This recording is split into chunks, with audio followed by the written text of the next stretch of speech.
Is Newcastle's crown jewel about to abandon ship just when everything seemed perfect? With Alexander Isak now training in isolation while Liverpool circle like vultures, this might be the most devastating betrayal in recent Toon history. What's up, Toon Army? This is NUFC Quick News, your source for raw black and white passion. We're diving deep into the Alexander Isak crisis that's tearing our hearts apart. Let's get into it. The news that broke just hours ago has sent shockwaves through St. James Park. Alexander Isak was missing from Newcastle United training on Wednesday morning, arriving separately later in the day while his teammates participated in a planned family bonding session organized by Eddie Howe. This isn't just about missing a training session. This is about respect, loyalty, and what it means to wear the black and white stripes. What's really happening behind closed doors? Liverpool had a bid worth up to $110 million rejected for Isak, with Newcastle's valuation sitting at $150 million. But here's where it gets interesting. Sources close to the situation reveal that Isak has asked to explore his options following Liverpool's informal approach, and Newcastle are making it clear that he must earn the right to train with the group. Eddie Howe's message couldn't be clearer.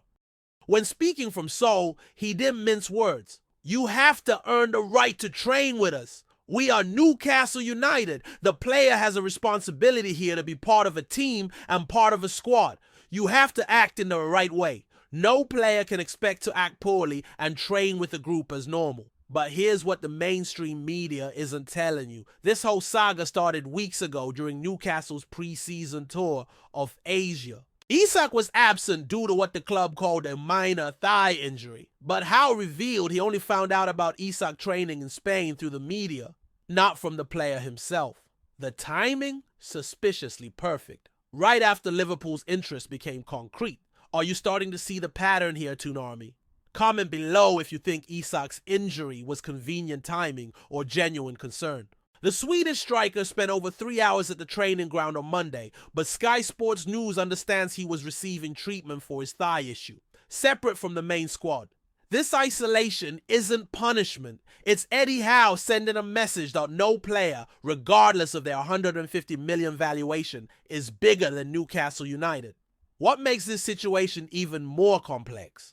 Liverpool's strategy is crystal clear. ESPN reported that Liverpool are not planning a follow-up offer unless Newcastle sign a replacement striker, as their rejection was so decisive that Liverpool feel presenting a second bid would be pointless. They're playing the long game, waiting for Newcastle to blink first. Meanwhile, Newcastle are scrambling to secure Benjamin Sesko from RB Leipzig as Isak's potential replacement. But here's the crushing blow that nobody saw coming. Manchester United have now entered the race for Sesko, and there's a growing feeling that the Slovenian forward prefers Old Trafford over St. James's Park.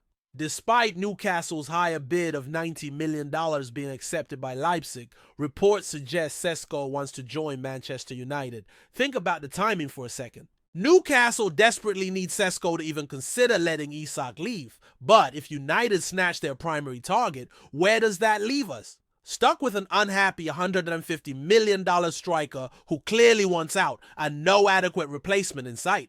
What's your take on this mess? Should Newcastle stand firm and force Isak to honor his contract until 2028 or cut their losses and reinvest the money? Let me know in the comments. The most heartbreaking part of this entire debacle. Newcastle have bent over backwards for Isak, made him the centerpiece of their attack, and developed him under Eddie Howe's system. Now that Liverpool wave a vague promise of Champions League football, suddenly he wants out.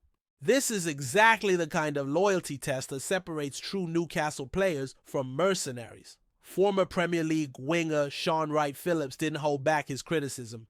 Have a little bit of respect for your teammates, turn up to train, and then go home. The fans have been unbelievable for him. I feel like he should have just showed up. Here's the brutal reality nobody wants to admit. This summer has been a disaster for Newcastle's transfer strategy.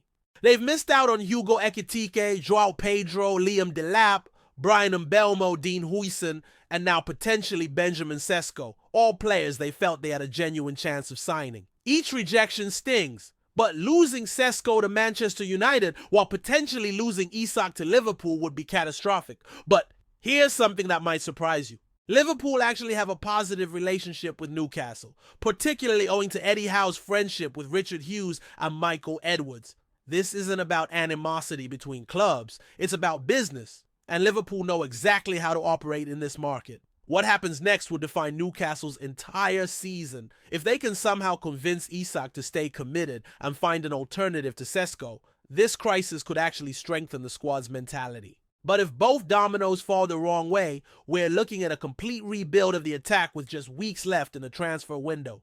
The clock is ticking, and every day that passes without resolution makes Newcastle's negotiating position weaker. Liverpool know this. Manchester United know this. The question is, does Alexander Isak still remember what it means to be part of the Toon Army? One final thought for you to consider. Newcastle's Saudi-backed ownership gives them the financial power to reject any offer, but PSR regulations mean they can't ignore a massive cash injection forever. The profitability and sustainability issues that have hamstrung Newcastle in recent seasons would be eased significantly by a major cash injection, and a suitable offer could leave the club with a difficult decision. This story is far from over, and the next 48 hours could determine whether Alexander Isak remains a Newcastle legend or becomes just another player who chose Champions League football over loyalty. Smash that like button if you're backing Eddie Howe to handle this crisis the right way, and hit subscribe to never miss a Toon update. Until next time, stay proud, stay loud, and always keep the faith. Away the lads!